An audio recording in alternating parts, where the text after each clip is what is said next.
Hi friends! Today we're going to do a 3D text effect. It is so cute. It's really super easy to do, so let's go ahead and get started. The setup of my Inkscape page is inches. Come over here to your Documents tab. Let's put everything in inches, display in inches. I also changed my desktop background to white, and I took off my border. T for text. My text is super tiny for some reason, so I'm going to just change the font size.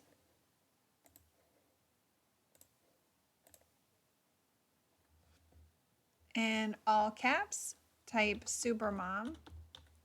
F1. Open up your text menu. Select text and text and font. You can slide this and make it a little bit bigger. I'm using Show Card Gothic font. Hold Control and pull this arrow to make this bigger.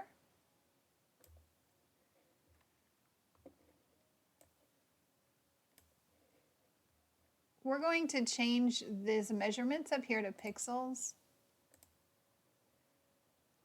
We're going to lock this and change the width to 5,000. Let's duplicate that and change this width to 2,000. Select Object, Align and Distribute.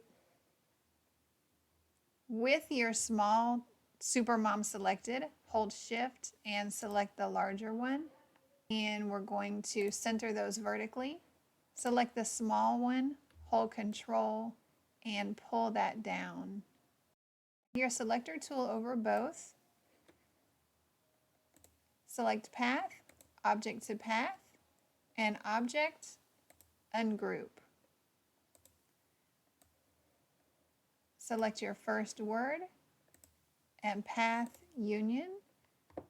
Select the second word and Path Union. Let's change the color of Supermom to yellow. Change the color of the smaller Supermom to blue. Or we can do, let's do dark blue. And Supermom, we're going to hit Control D. We're going to duplicate that. We need it for later. Select your larger word. Hold Shift, select the smaller word. Extension, generate from path, interpolate. Exponent is going to be at 2.0. Interpolation step, we're going to put it at 200. Select split path into segments of equal length and interpolate style, live preview. And apply. Looks a little funny now, but it's going to all come together. Now what we want to do, we have our duplicate underneath this. Select your word, hit Alt and select your word again. Then bring it to the top. All right, there is Supermom. We can delete this in the back. Select your word again, hold Alt and select in the background and delete that. Drag your box over everything and hold Control G to group it together. And that's it. Now you have a 3D effect. And to really make it pop, grab your rectangle, draw a rectangle around your shape,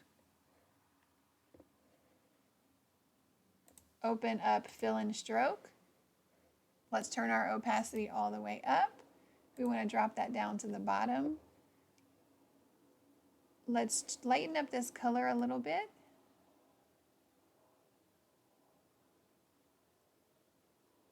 Okay. So you kind of get the idea. It's really looking like it's popping out and coming at you. I love 3D effect. It's so fun. Thanks for joining me for this quick tutorial. Give me a thumbs up if you liked the video.